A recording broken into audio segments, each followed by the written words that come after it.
اللہ اکبر۔ زنیرہ نامی ایک خاتون تھی، بہت کمزور۔ راوی کہتا ہے کہ اس کی ہڈیوں میں گودا نہیں تھا، عشق رسول تھا، اور اس کا ظالم آقا اس کو مارتا ہے، اور جب مار مار کے تھک جاتا ہے، ادھر سے عمر آ رہے ہیں، یہ اسلام لانے کی پہلے کی کہانی ہے، ادھر سے عمر آ رہے ہیں، تو اس نے کہا عمر تم جوان آدمی ہو تو یہ چھوڑتی نہیں ہے اپنے نبی کا نام، ذرا تم آؤ۔ عمر کوڑا پکڑ لیتے اسے مارتے مارتے مارتے تھک جاتے ہیں تو پانی پینے لگتے ہیں، تو کہتے ہیں مجھے تیرے پہ ترس نہیں آیا لیکن میں ذرا پانی پینے لگا ہوں، اور پھر گلے کے اندر ڈال کر کے کوڑا اور اس کی رسی کو پل دیتے ہیں اور اس کی آنکھیں باہر نکل آتی ہیں، اور کہتے ہیں بلا اپنے نبی کو جو تیری آنکھوں کی بینائی واپس کرے۔ اللہ اکبر۔ تو اس نے آسمان کی طرف منہ کر کے کہا مالک میں کبھی بھی آنکھوں کی بینائی نہ مانگتی، لیکن اب تیرے نبی کی عزت کا سوال ہے۔ آنکھوں کی بینائی واپس ہو جاتی ہے۔ زنیرہ کو بڑا مارا، آج عمر گلیوں میں آنکھوں میں آنسو ہیں اور عجیب دل بے تاب ہے، اور کہتے ہیں آؤ بھئی میں حضور کا غلام بن گیا ہوں، تمہیں بتانے آیا ہوں۔ زنیرہ نے موڑ کاٹا تو آگے عمر یہ آواز دے رہے تھے۔ زنیرہ ایک کونے پہ کھڑے ہو کے رو کے کہتی ہے عمر تم تو بڑے اس دن جوش و غضب میں تھے اور تم مارتے ہوئے تھکتے نہیں تھے۔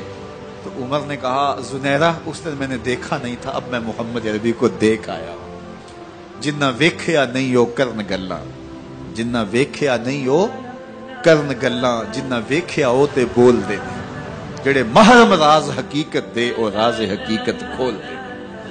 تو حضرت عمر رضی اللہ تعالیٰ عنہ ایمان لائے۔ حضرت عبداللہ ابن مسعود رضی اللہ تعالیٰ عنہ فرماتے ہیں کہ حضرت عمر کا ایمان لانا مسلمانوں کے لیے عزت کا سبب تھا، ان کا ہجرت کرنا مسلمانوں کی نصرت تھی، اور ان کی خلافت مسلمانوں کے لیے رحمت تھی۔ حضرت عمر رضی اللہ تعالیٰ عنہ وہ ہیں کہ میرے حضور نے فرمایا لوگوں جب نیک لوگوں کا ذکر کرو تو میرے عمر کا تذکرہ ضرور کیا کرو۔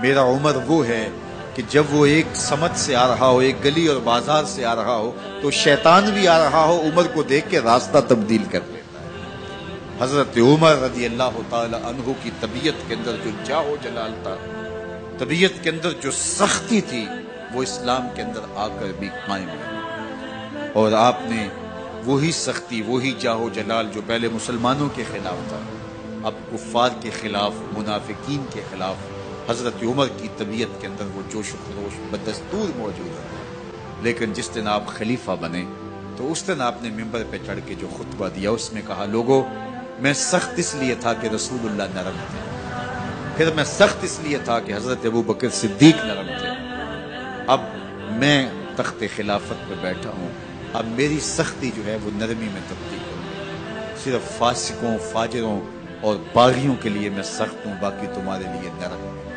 سب سے کم جو تنخواہ بیت المال سے اگر کسی وجود نے لی ہے تو وہ حضرت عمر رضی اللہ تعالیٰ نے صرف 2 جوڑے لیتے تھے سال میں، اور راوی کہتا ہے کہ میں نے دیکھا ہے کہ اس میں بھی 17 پیوند لگے ہوتے تھے۔ حضرت عمر رضی اللہ تعالیٰ عنہ کا طرز زندگی، آپ کا انداز معاشرت اور آپ کا انداز خلافت، ہر لمحہ آپ کی زندگی کا اٹھا کے دیکھیے کتنی مرتبہ قرآن حضرت عمر کی رائے کے مطابق نازل۔ اللہ تعالیٰ جل شانہ نے ان کو صاحب الہام بنایا تھا۔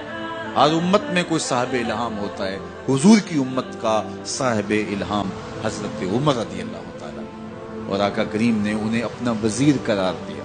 فرمایا میرے 2 وزیر آسمانوں میں ہیں، 2 وزیر زمینوں میں ہیں۔ آسمانوں کے وزیر جبرائیل اور میکائیل ہیں، اور زمین کے وزیر ابو بکر اور عمر رضی